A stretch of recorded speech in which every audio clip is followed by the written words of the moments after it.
Jay, Baba, everybody. I hope you all had a good holiday time. I thought we could do everybody's favorite Rumi tonight. I just read a book while I was at the center, actually, and it was called Bringing Rumi to America. And it was written by a Sufi that I was there with at the center from Atlanta, who talked about how Rumi came to the United States. And really the way it happened is that the great Robert Bligh, a person that we just mentioned who died last week, really was the thread for that. And he went to Harvard. He was a poet. He was a translator and was very involved in activism against Vietnam War. And he essentially started the men's movement here in the United States. And he did it primarily with mythology and poetry. Those were his two big keys that he used to open those doors. And so he gave a copy of Rumi that had been done in English by a scholar to Coleman Barks in the 1970s and said, these poems need to be released from their cages. And so Coleman Barks spent every afternoon for several years translating those poems, really not knowing if anything would come out of it. He just wanted to do it and felt compelled to do it. And so he started in 1976 and did that for 5 years, and then eventually had them translated.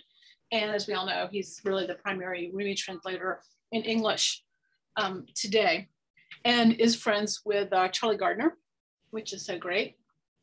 Our own Charlie Gardner, who lives in Athens, Georgia, where Coleman Barks lives. So apparently, Robert Bligh, who won the National Book Award for a book of poetry called The Light of This Body in 1968, and who also wrote a book, which I've read and is pretty fabulous, and is really a perennial book for young men who are, attempting to make sense of what it means to be a man today. It's called Iron John. And that book that Robert Bligh wrote, Iron John, was on the New York Times bestseller list for over a year. And it was really what catapulted the men's movement here in the United States. So they're both really fabulous books. And it's a funny story about Robert Bligh.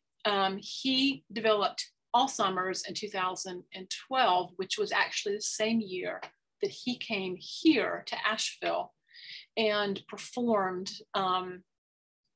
with a band called Free Planet Radio, who I love. And it was me watching Robert Bligh perform poetry with music that I realized that was a lovely and powerful combination. And I wanted to incorporate that into my own work. So then Robert Bligh had a workshop the next day. I think I've told one or two of you this story. He had a workshop the next day here in Asheville, and I went, and I had just broken my arm, and my arm was actually shattered in 3 places. So I was on pretty heavy pain medication. And I'm one of those people who doesn't take pain medication. I just don't take things like that. So I was so looped out that I basically could not remember my middle name. So there I am at the Robert Bligh workshop with my arm in a cast, very loopy. And Robert Bligh is going on and on and on about the importance of memorizing poetry. And then he says, who here has memorized poetry? And so my one good arm goes up and it says, stand up, recite a poem. So I stand up and I start reciting Daniel Ladinsky's Hafez. And which I can recite in my sleep. I know it so well, but about halfway through the poem, I couldn't remember it because I was on all that pain medication. So in real life, if that had happened to me, I would have had to move out of Asheville because I would have been so mortified. But because I was on this pain medication, I just did not care at all that this had happened. And that was my meeting with Robert Bligh. So anyway, one for the books. I just, it's like, they can't all be good meetings, right? You just can't always have meetings that you totally impress people. So anyway, that was actually the year that he developed Alzheimer's. And let's see, did I lose you all? No, you didn't lose me. I could not see. Oh, there you are. Okay, I could not see you for a moment. So I thought, if you like, we could open with some Robert Bligh, and this is an interview with him with Coleman Barks, talking a little bit about meeting Coleman Barks and a little bit about his journey into poetry, since he's been so influential. I mean, think about how many times you've heard Coleman Barks' Rumi translations read at the center. That is, you know, Robert Bligh was directly connected to how that happened. Program. Thank you. So we try in this program to focus mostly on your background, your works, and your efforts in introducing many schools of literature to the American and English-speaking people around the world. We know that you have started everything when you were 8, 7, very young. Tell us how literature and poetry started to sparkle in your mind. Well, I was in the country and on the farm a lot as a boy. And when I found some Wordsworth, I loved that.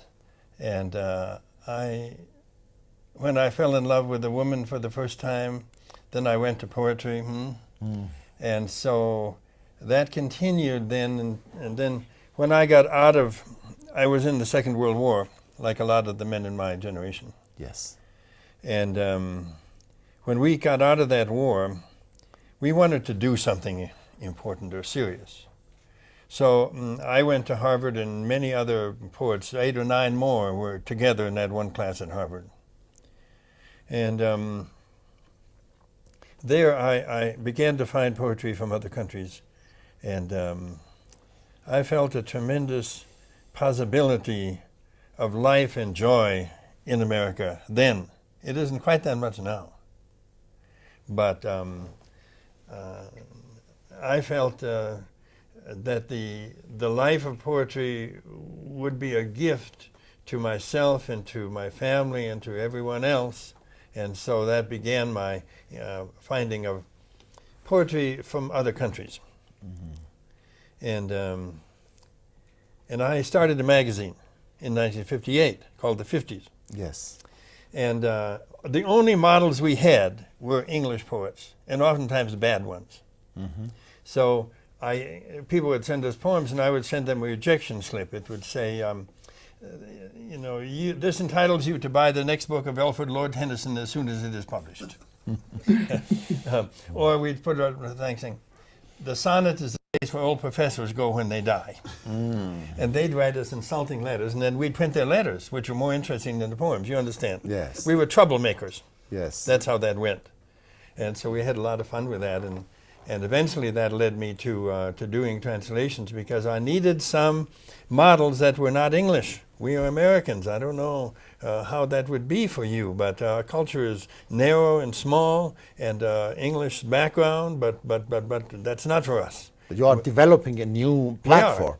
We are. A new platform. Yes. Did you spend some time in Korean War? As far as no, not at all. No. But you have experienced the war. Well, I was in the Navy during that time. It really wasn't war, but it gave me, you know, some negative impression.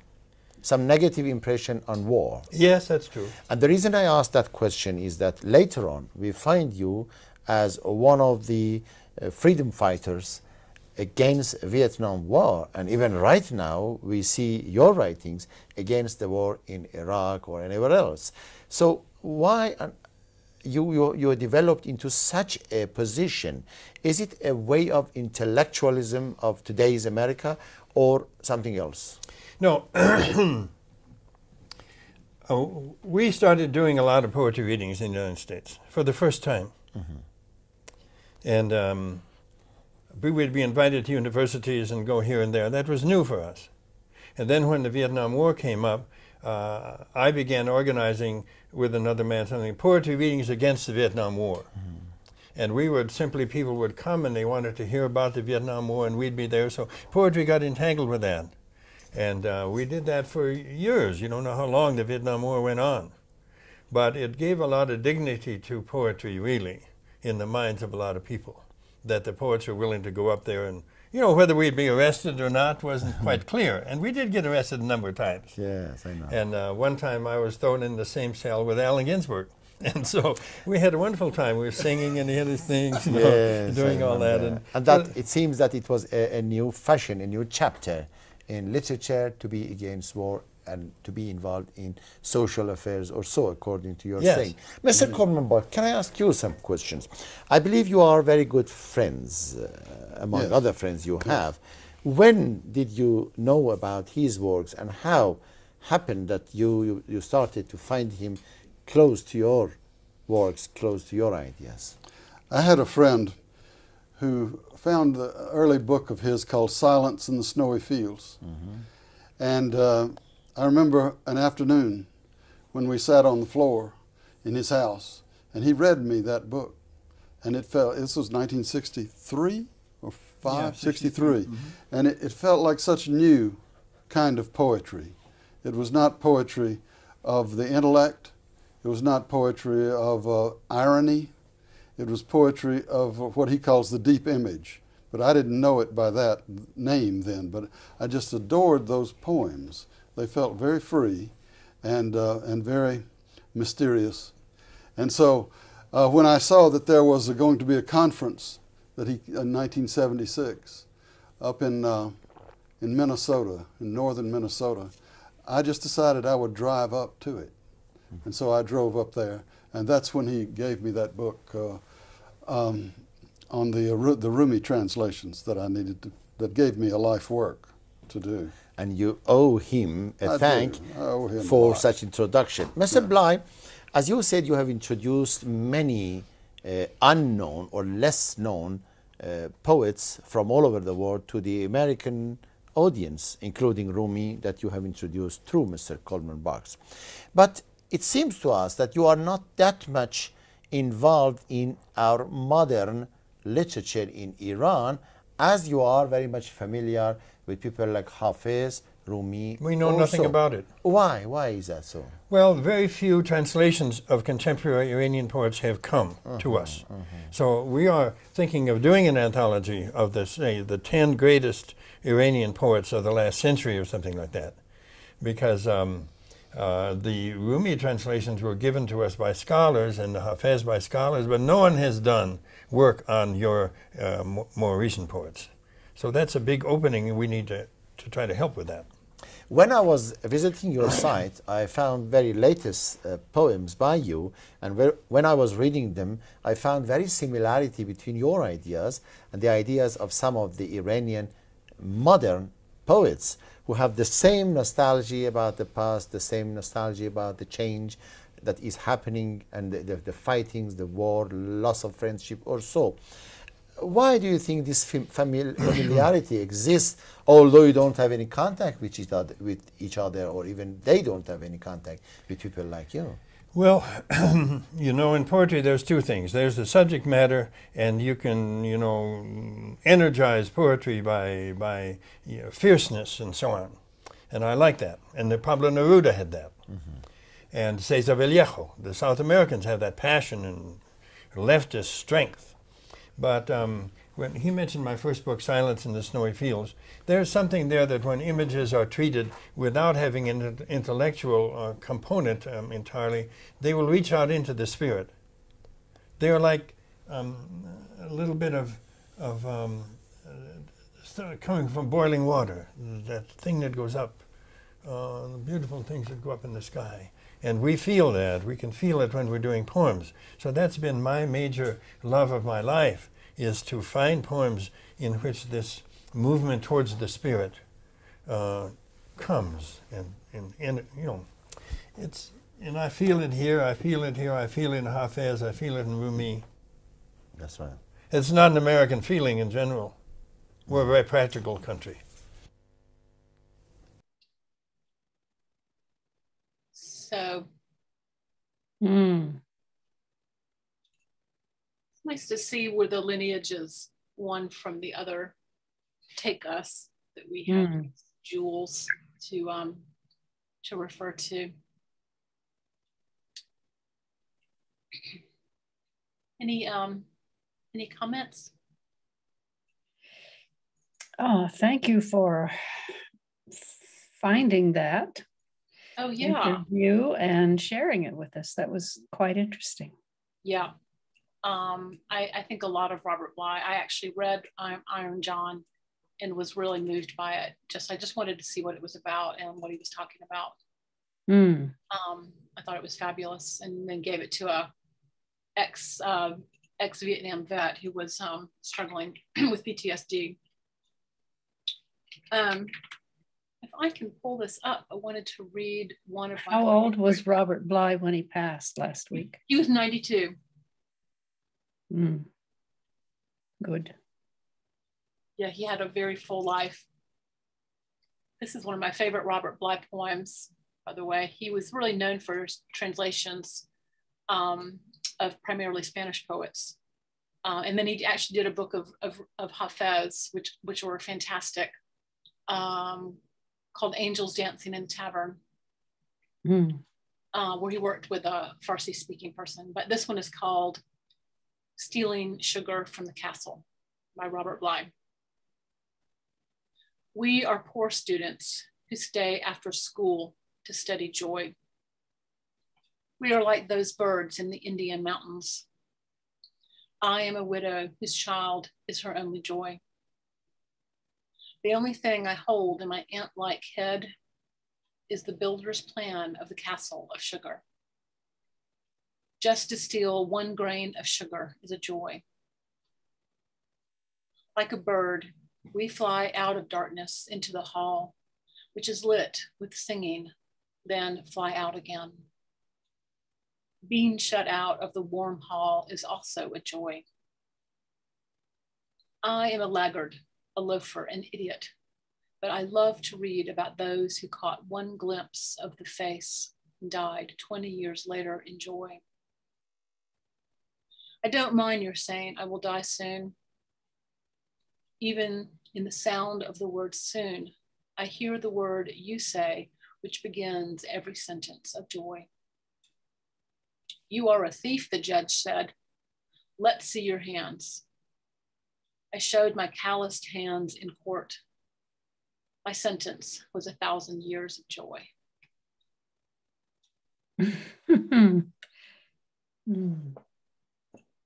Stealing sugar from the castle. 1 grain of sugar. So this is Robert Bligh reading Rumi. And he has such a unique way of reading. It's very different from anyone I've seen. And so let's see, let's share screen. And here it is.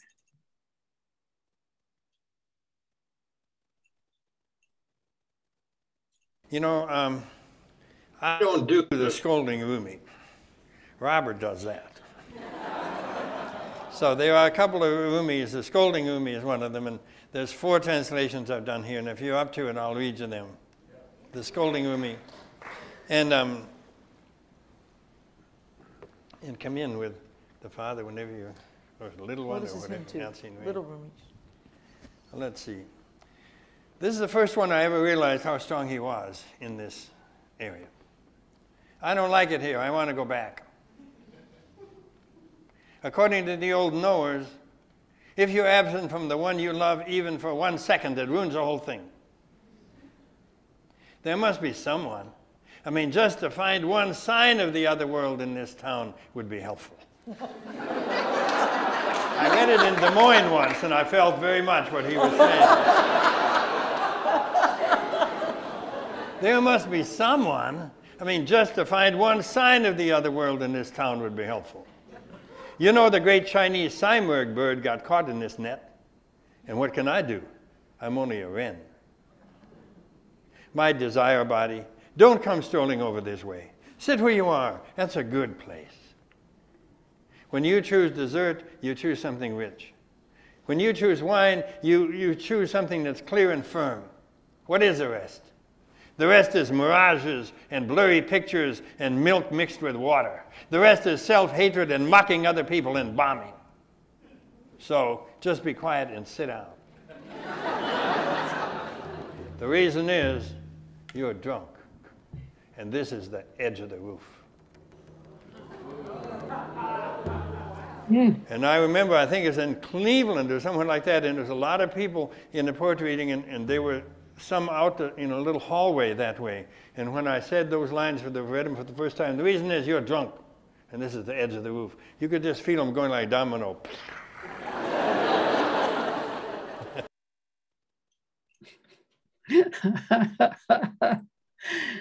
So dynamic. That was Robert Bligh? So dynamic. Yes, that was Robert Bligh. Wow, he's a trip. Mm-hmm. He is a trip. Yeah, or he was a trip. Why are you unwilling to have this inside? Inside what? Sorry. We're trying to get this position. Just let So, and any comments? I'd like to hear it again in a way. Oh, yeah. There was actually a part 2 to that. Let me pull it up. Yeah, you can hear it again.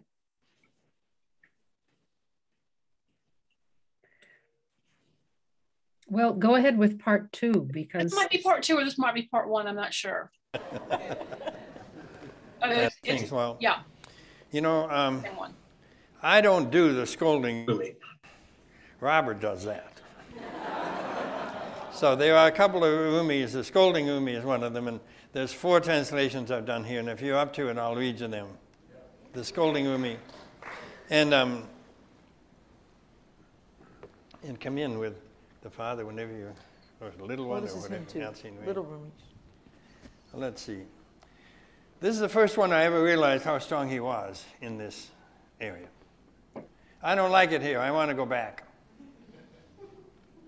According to the old knowers, if you're absent from the one you love even for 1 second, it ruins the whole thing. There must be someone. I mean, just to find one sign of the other world in this town would be helpful. I read it in Des Moines once, and I felt very much what he was saying.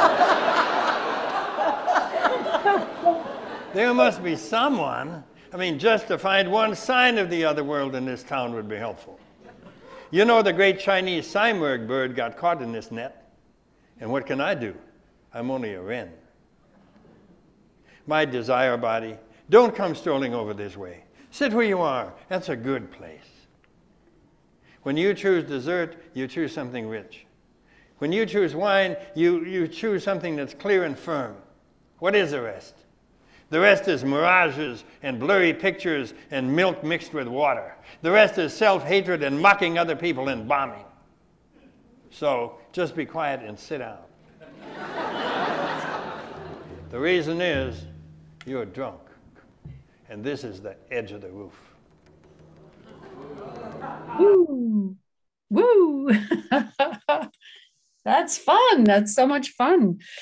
That is fun. Yeah.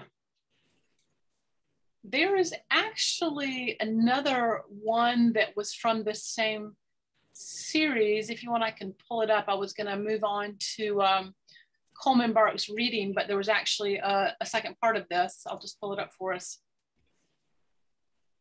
I want to hear a little more Robert Bligh. Can I say one thing that has nothing to do with poetry?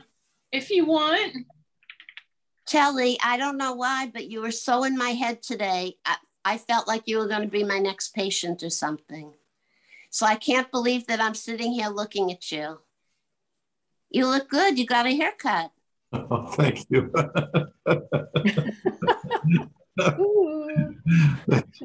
That's good. I should be somebody's patient.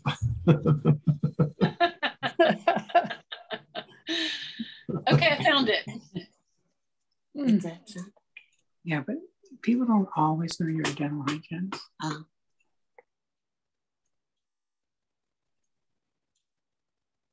We should ask God to help us toward manners. I translated part of this in the 60s, you know? We should ask God to help us toward manners. You remember the time when everyone thought manners were fascist, you know?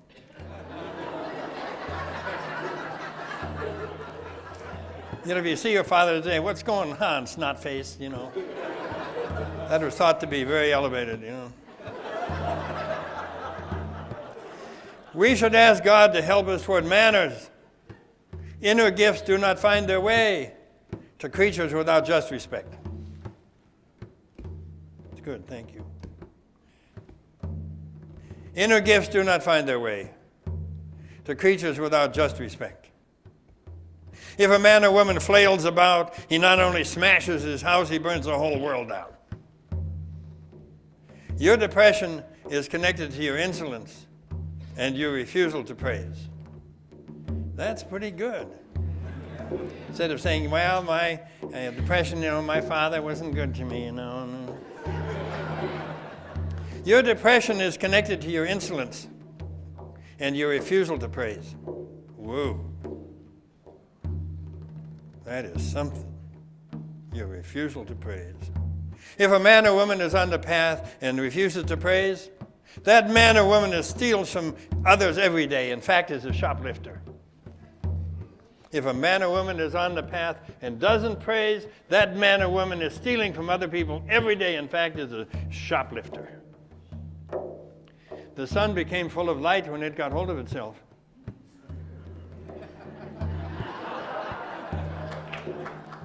The sun became full of light when it got hold of itself. Angels began shining when they achieved discipline.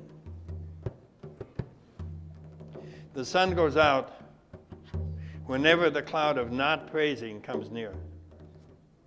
This is about Jean-Paul Sartre, you know, people like that. Never mind. There's a lot about the French in here.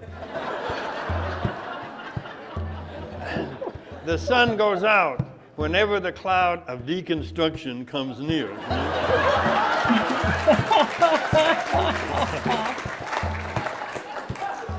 The sun goes out whenever the cloud of not praising comes near. And the moment that foolish angel felt insolent, he heard the door close. And that's Satan, which they call Iblis. But they don't make a big deal out of him. He just felt insolent one day. And he heard the door close. The moment that foolish angel felt insolent, he felt the door close. Give us a few.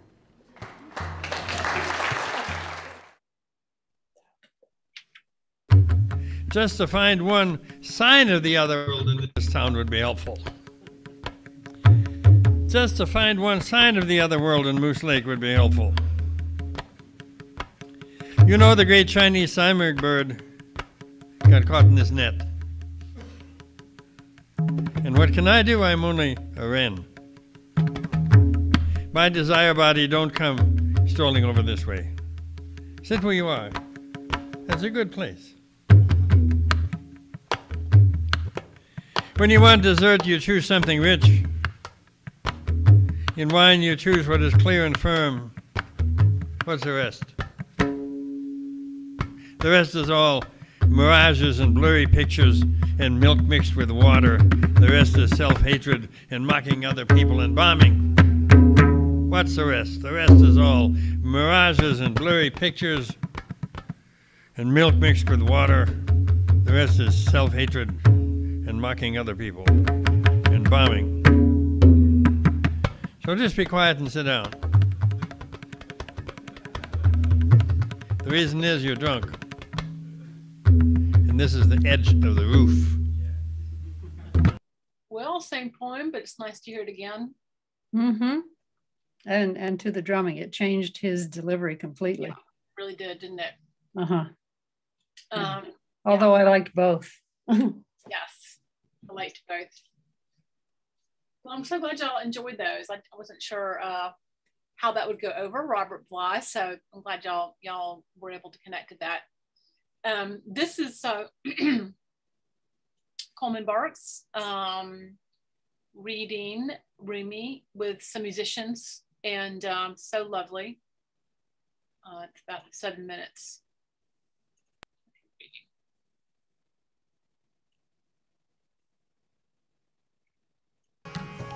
I am so small, I can barely be seen. How can this great love be inside me? That's his big question. How can this great love be inside me? And then he answers it. Look at your eyes. They're small, but they see enormous things. That's called a metaphor. Is it? Your eyes are small, but they can take in the night sky. That's how this great love can be inside you. In the same way that your eyes can contain the night. This moment, this love comes to rest in me. Many beings in one being. In one wheat grain, 1,000 sheaf stacks. Inside the needle's eye, a turning night of stars. These gorgeous images. Inside the needle's eye, a turning night of stars.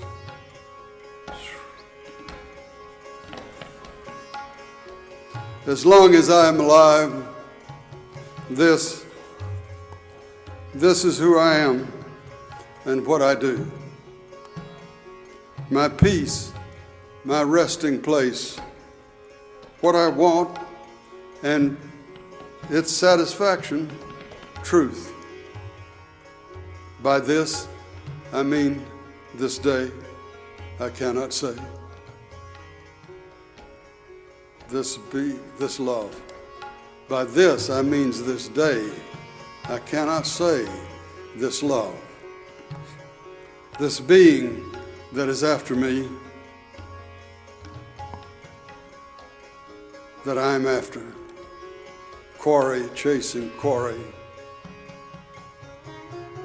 By this, I mean this day, I cannot say this love. This being that is after me, that I am after. Quarry chasing quarry.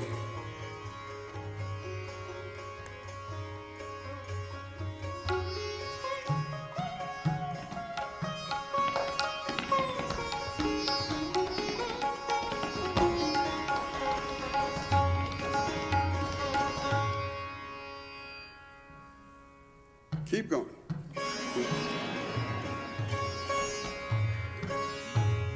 Find your place and close your eyes so your heart can start to see.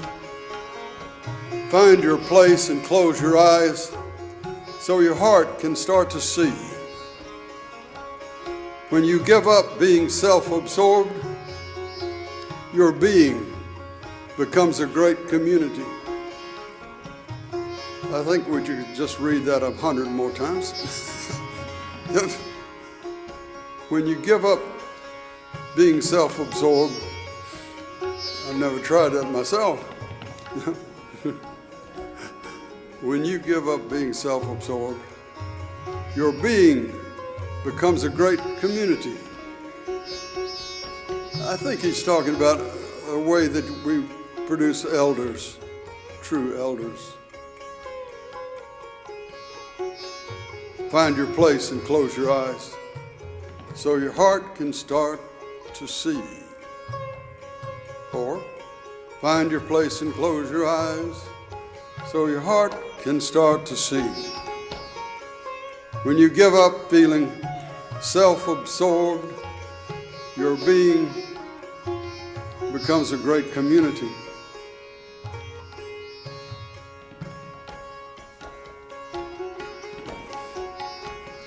When it's called, what? Keep doing. Help, yeah, help.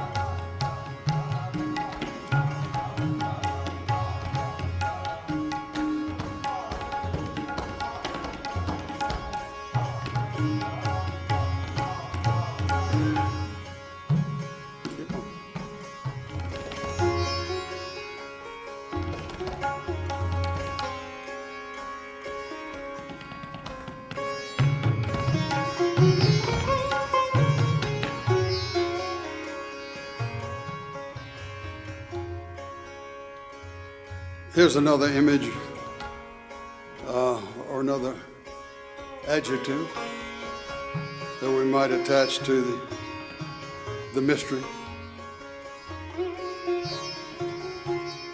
When it's cold and raining, you are more beautiful, and the snow brings me even closer to your lips, the inner secret, that which was never born, you are that freshness, and I am with you now.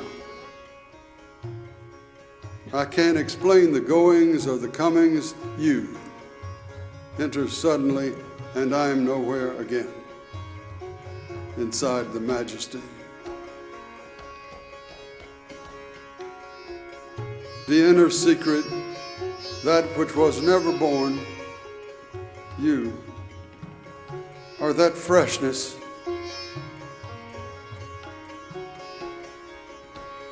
and I'm with you now.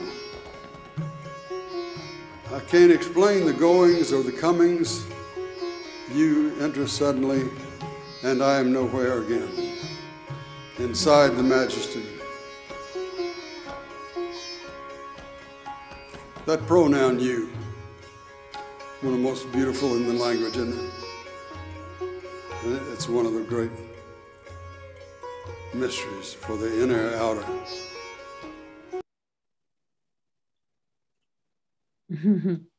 Mm.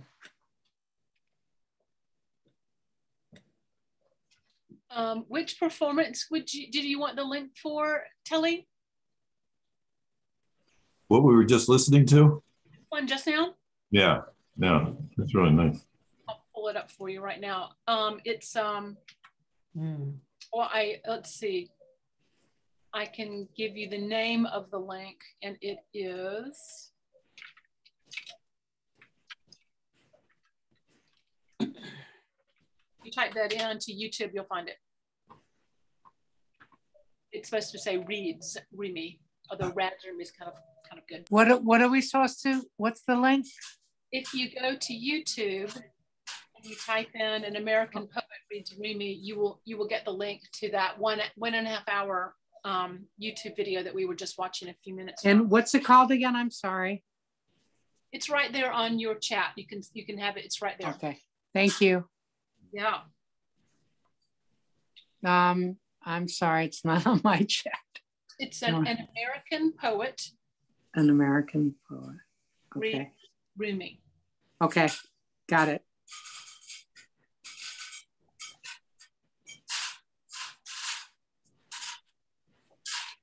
So if anybody has a favorite Rumi poem, feel free to pull it out and let us know. We'd love to hear it. Otherwise, I'll just read some Rumi from my favorite Rumi book, which is the Big Red Book. And these are specifically poems that Rumi wrote about Shams of Tabriz, who brought him to poetry. And as you all know, he did not write poetry. Rumi did not write poetry until the death of Shams. Before you read, Tracey, I want to ask you if you've ever been to an event like we've just seen. Yes. Mm-hmm. Because, I can imagine that being there is quite a bit different from watching it, and that to be enveloped by that music and the immediacy. Yeah. Well, there's someone here in town that does that. They performed at Whitehorse 2 weeks ago. Ooh. I think it was on the Baba Converse. Did you get the Baba Converse? Yeah. Type up your email address right here, and I'll make sure your email gets on the email list so you'll know when that happens here. Okay. Yeah, it'll be happening in January as well, with musicians and poetry and Rumi and Hafez and my work. Not to put myself in the same category, but yeah, I do Rumi and Hafez, and I did them to poetry. And let me just jot that down so I do not forget, Diane, to put you on the email list. Coleman Barks actually has been here twice, and it was fabulous. I got to go see him both times. It was incredible. It was for me, it was life-changing, actually. just had that kind of impact on my heart. The reason I brought that up is because to some extent, I almost found the drum and the music a little distracting, because sometimes I feel like the words are enough. And if the words are spoken expressively, it's everything. The music is in the voice and in the rhythms and in it's all there.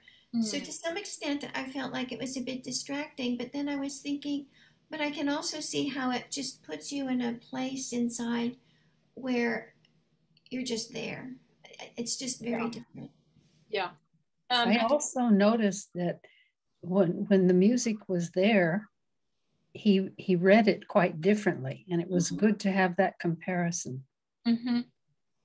Yeah, I think that Coleman Barks is following the tradition that Robert Bligh sort of brought here from the Middle East. In the Middle East, when poetry is read, apparently it's frequently read to music. And so I think that they were really following that tradition. And I think we've talked about this before, that, poetry is really synthesized quite a bit on the right-hand side of our brains. And the average person in the United States really functions more on the left-hand side of their brain, which is more intellectual thinking, right side brain being more creative thinking, more circular thinking. And so the lovely thing about bringing music into an equation like this is that music is known to sync the left and the right hemispheres of the brain faster than anything. So I think for a lot of people, like, for you, Diana, you're so already tuned into poetry because you have a background in literature, but I think for a lot of people, they do not understand poetry. And so I think music really helps them to kind of, as you just said, enter into that realm, where they can sort of move into that space a little bit more easily. I've several times read poems to people, and they had absolutely no idea what I was talking about. They literally said, I have no idea what you just said. And they were pretty straightforward poems. So I've always thought that's why that happened, that people brought music in. Yeah, it felt less like what I would think of as a poetry reading and more like performance art, Yeah. Whole experience. Yeah. Right. Yeah. I think the only place that I know to see really good poetry read in Asheville, like you can go to open mics, but most of them are terrible. But the best places I know to go to hear really good poetry is if you get on the UNCA list. So they sometimes have excellent poets that come in and read, and they've had Mary Oliver, they've had Coleman Barks, they've had fantastic people. And then the other place is if you go to the Leaf Festival here in Asheville, once in the fall and once in the spring, they have the poetry slams, and they are fantastic. Like, it's standing room only. The top poets compete for those prizes. They're super on fire poets that I think you would love. So I think those are the best places to hear poetry in Asheville if you want to hear it. And then there's also some really good poetry readings in Greenville, actually, believe it or not, in Greenville. Not in Charlotte that I've ever heard of. So, okay, we have a few minutes. This is, I just chose a few poems that I love. So this one is called "The Shine in the Fields." It's page 125 from the Big Red Book if you have a copy of this. The shine in the fields and in the orchard has become the light of your face. No home now, no loved occupation, no belongings, no figuring profit and loss. When this love comes, it is impossible to worry about honor or reputation, what the community gives, or the more and the less. There is no longer any demarcation line between the worlds. Hats fly off. A pack of dogs snarl and bite each other around a carcass. We are not those dogs. Only God knows our secrets, and that is enough. We have no more arguments over doctrine. What is planted in each person's soul will sprout. We surrender to however that happens. Companions used to be magnets that drew us together to talk. No more. No more even the sun.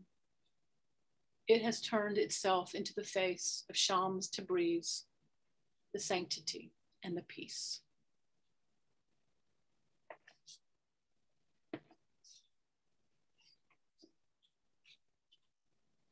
I'm always reminded when I hear Rumi's deep longing for Shams of why the lover needs a beloved.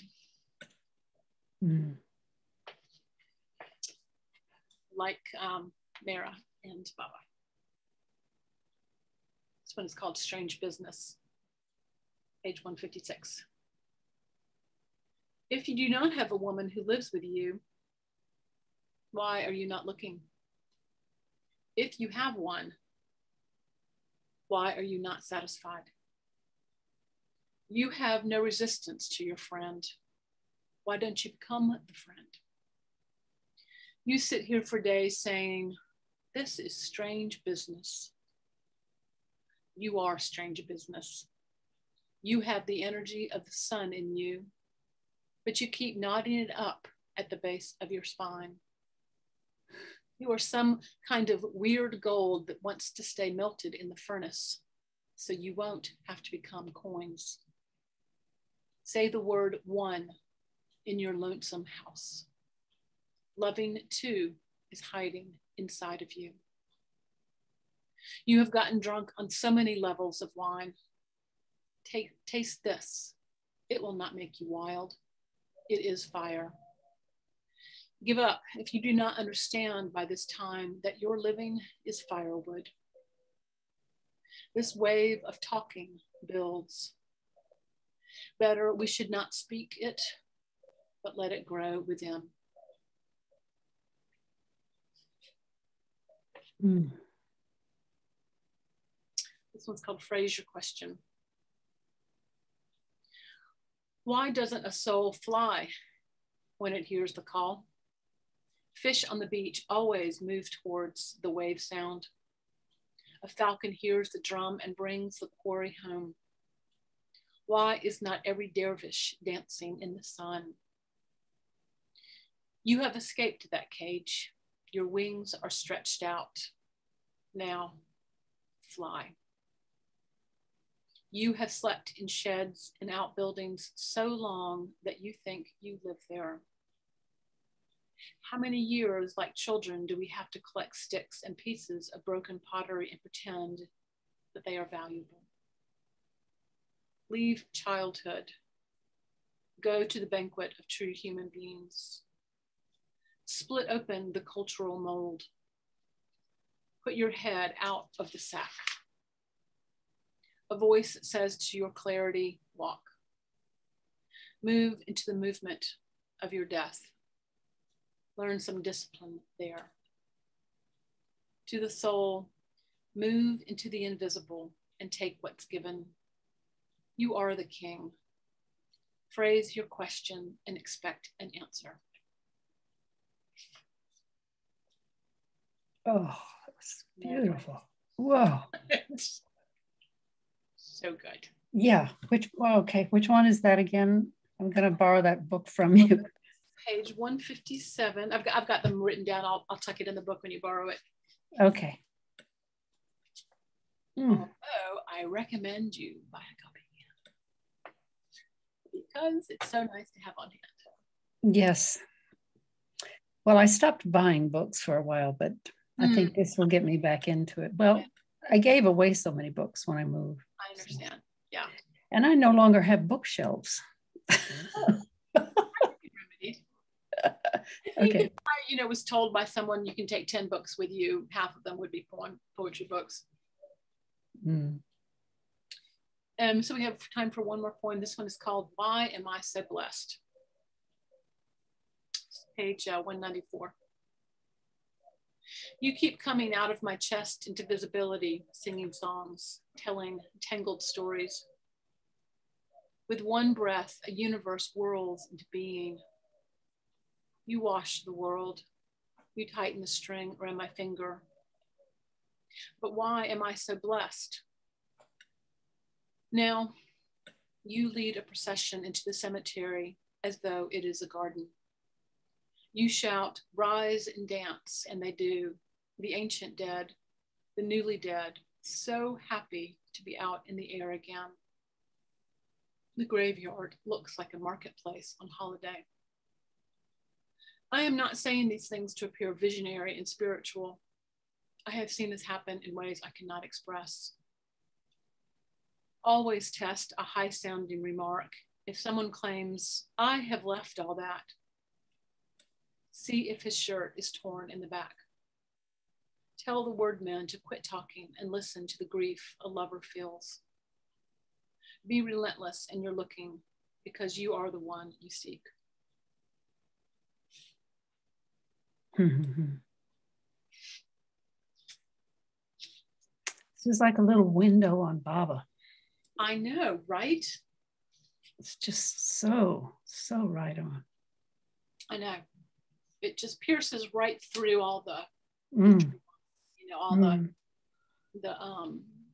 someone was talking to me about love today, and he said, how did that all sound to you? And I said, there's talking about something and there's talking from the thing that you are discussing. And when people talk from the energy of love, I'm on fire. But when they talk about love, they just sound like words to me. And Rumi never sounds just like words to me. He always sounds like he's speaking from it. So like a fountain that just never stops. And Hafez too. I love it when Hafez is fiery. Yeah, it's the best.